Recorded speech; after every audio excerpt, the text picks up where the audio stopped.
Hi everyone, let's listen to some Celtic music, beautiful Celtic music, just for a couple of minutes, and imagine yourself in that little warm, homely hut. And then I'm going to play a few sentences from readings by Steve Red Fox Garnett, who's got a wonderful channel, and I strongly suggest that you subscribe to him for more stories. He's excellent.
Isn't it lovely?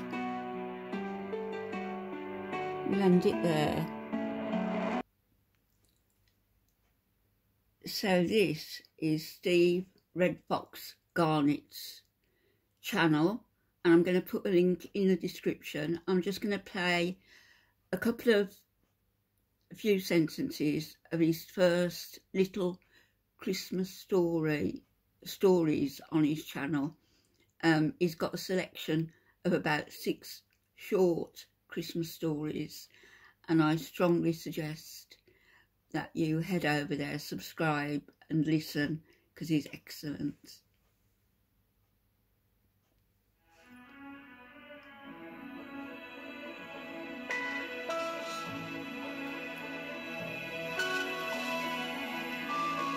The Nutcracker and the Mouse King.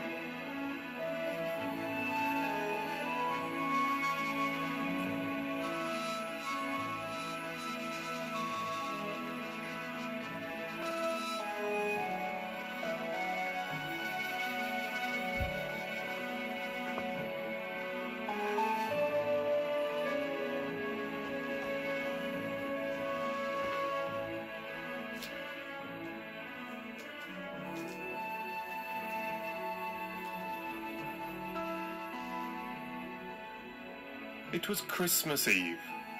Marie and Fritz sat cuddled together in a corner of the back parlour, for they had not been permitted during the whole day to go even into the small drawing room, much less into the best drawing room into which it opened. The deep evening twilight had come, and they began to feel almost afraid.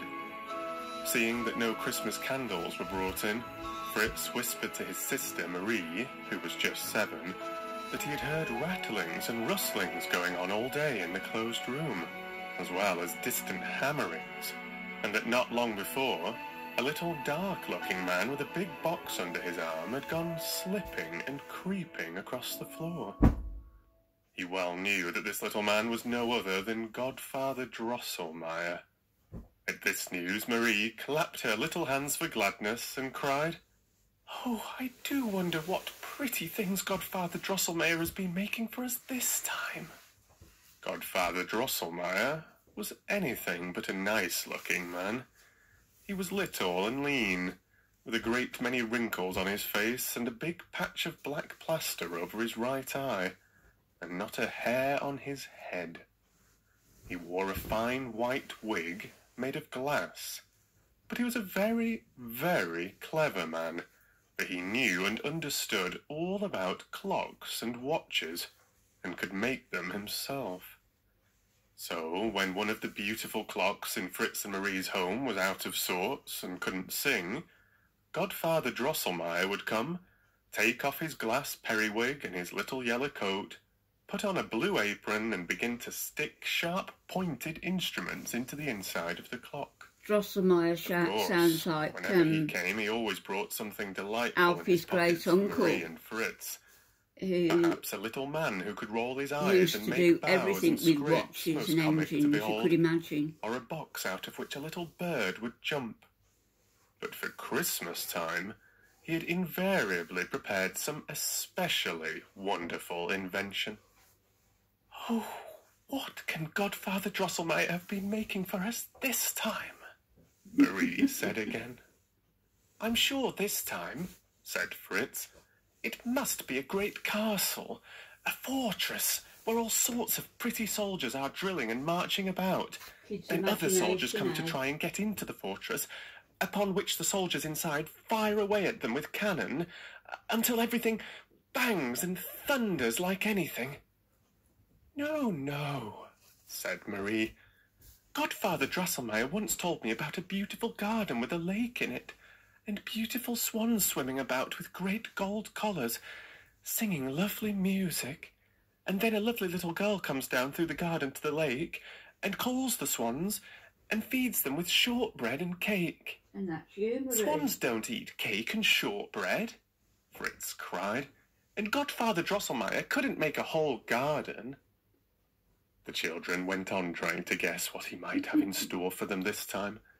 Marie told Fritz that her biggest doll had altered very much. She was more clumsy and awkward than ever, for she tumbled onto the floor every 2 or 3 minutes.